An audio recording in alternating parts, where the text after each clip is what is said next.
Taxation में छूट है। अब दोनों हजरात आपके सामने बैठे हैं, एक पीपल्स पार्टी के बड़े सीनियर लीडरशिप है, एक नून लीग की लीडरशिप है। वो उनके मुताबिक इस बजट में अवाम को रिलीफ मिला है, पीपल्स पार्टी कहती है नहीं अवाम पर बोझ पड़ा है। अब दोनों एक साथ गवर्नमेंट भी कर रहे हैं।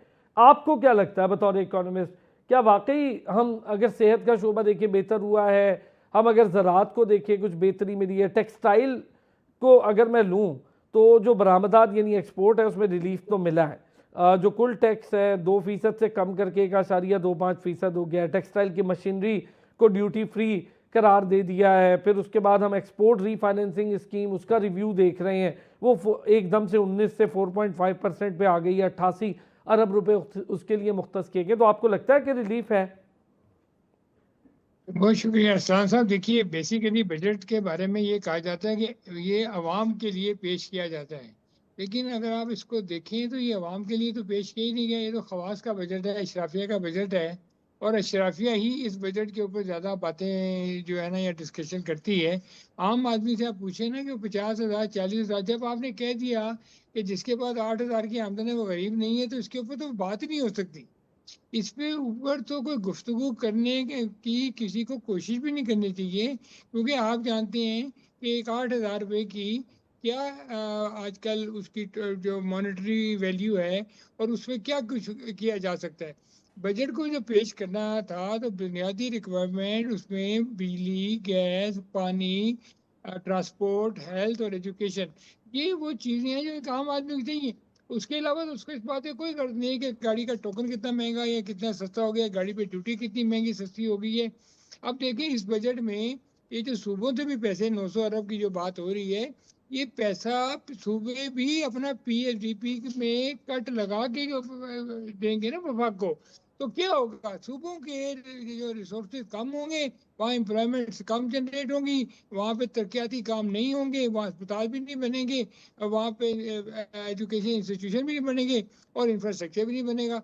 तो सही हो गया। बेसिकली अच्छा, मैं असेंबली ज़रा नईम साहब, ये आपके बड़ी इंपॉर्टेंट बात, एक छोटा सा ब्रेक से आता हूँ, यहीं से हम शुरू करते हैं। पीएसडीपी कट होगा और फिर वफाक को मिलेगा। अभी डेट सर्विसिंग हमारी इतनी बढ़ गई है, ये जो कुछ रिलीफ मिल रहा है एक्सपोर्ट की सूरत में, इससे क्या एक्सपोर्ट बढ़ सकती है, एक्सपोर्ट के लिए क्या कुछ किया जाना चाहिए। दूसरी तरफ पेट्रोलियम लेवी जो कि हदफ बढ़ाकर 1,677 अरब रुपए मुकर्रर किया, कि लोग ये पूछते हैं आबनाए उर्मस खुलने के बाद ये पेट्रोलियम लीवी, पेट्रोलियम की कीमत, क्या इस पर कोई फ़र्क पड़ना चाहिए? नईम साहब जल्दी से ज़रा चाहूँगा ये बता दें, ये जो एक्सपोर्ट में कुछ रिलीफ मिला है कुल टैक्स के ऊपर 2% से कम होकर 1.25% हो गया, चले अच्छी बात है। एक्सपोर्ट रीफाइनेंसिंग स्कीम 19 से अब 4.5 पर आ गया कुल मार्कअप की अगर मैं बात करूँ। ज़रूरी शोबे में किसानों के लिए 7.1 अरब रुपये, ये अभी फेडरल बजट की बात कर रहे हैं। कुछ चीज़ें तो उस्मा साहिबा ने बताई हैं जो पंजाब बजट को लेकर आ। मुझे ये बताएं, प्रॉपर्टी के ऊपर कुछ टैक्सेस में कमी आई है, तो क्या ये ओवरऑल जो बिजनेस एक मुंजमद हुआ था कुछ ज़रा चलेगा उसका पहिया को? हौसला अफजा बात है इसमें। फिर ये लेवी का क्या करेंगे?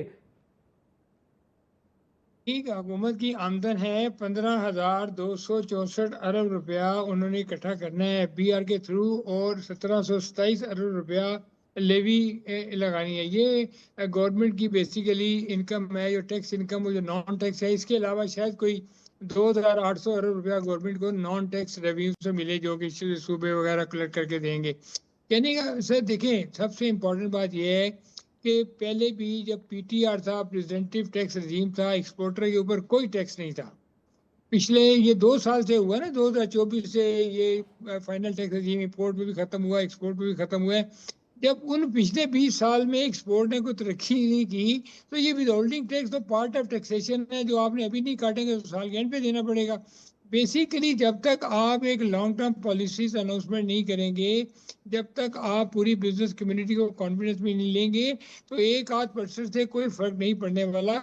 और ख़ास तौर पे आपने इस बजट में जो रिलीफ दिए, अगर आप फाइनेंस बिल को पूरा पढ़ें और मुख्तलिफ जो सेगमेंट ऑफ इंडस्ट्रीज को देखें, तो आपको अंदाज़ा होगा कि वो सारी कसर हुकूमत ने निकाल ली है। मतलब अभी कल मुझे स्टील वाले बता रहे थे कि हमारा एक तो हम इम्पोर्ट में भी टैक्स देते हैं, उसके बाद हम सेल पे भी सेल टैक्स देते हैं। अब उन्होंने 30 रुपये पर यूनिट जो है ना कि लहदा टैक्स लगा दिया है, जो कि साल के एंड में वो कहते हैं कि हम इसका आपको रिफंड दे देंगे या जो भी इसको उसको एडजस्ट करेंगे। अब एक 821 या समथिंग जो यूनिट एक टन होता है। अब जिस फैक्ट्री की पैदावार 200 टन है, तो आप देखें कि वो तो तकरीबन 5 मिलियन पर मंथ जो है ना एक सेल टैक्स उसका कट जाएगा। अब वो ये देखें लिक्विडिटी खत्म हो जाएगी, नहीं, बैंकों से लेकिन लोग ऑन द पैसा अदर ले। हैंड मैं चाहूंगा जरा शॉर्ट सा बताएं नईम साहब, ये जो सुपर टैक्स एंड हुआ है इससे को फायदा होगा, एम्प्लॉयमेंट को कुछ बेहतर होगा, छोटी इंडस्ट्री? ये सुपर टैक्स जो है, इससे ये जरूर फायदा होगा कि बड़ी कंपनी जो है 50 करोड़ तक जो लोग मुनाफा कमाते थे उसके ऊपर अब ये नहीं है। लेकिन पहले भी ये था, अब ये 8% हो जाएगा। लेकिन ये अब सिर्फ जो है ना रह गई है अपना ऑयल कंपनीज में और शायद यूरिया मैन्युफैक्चरिंग कंपनीज में रह गई है। तो ये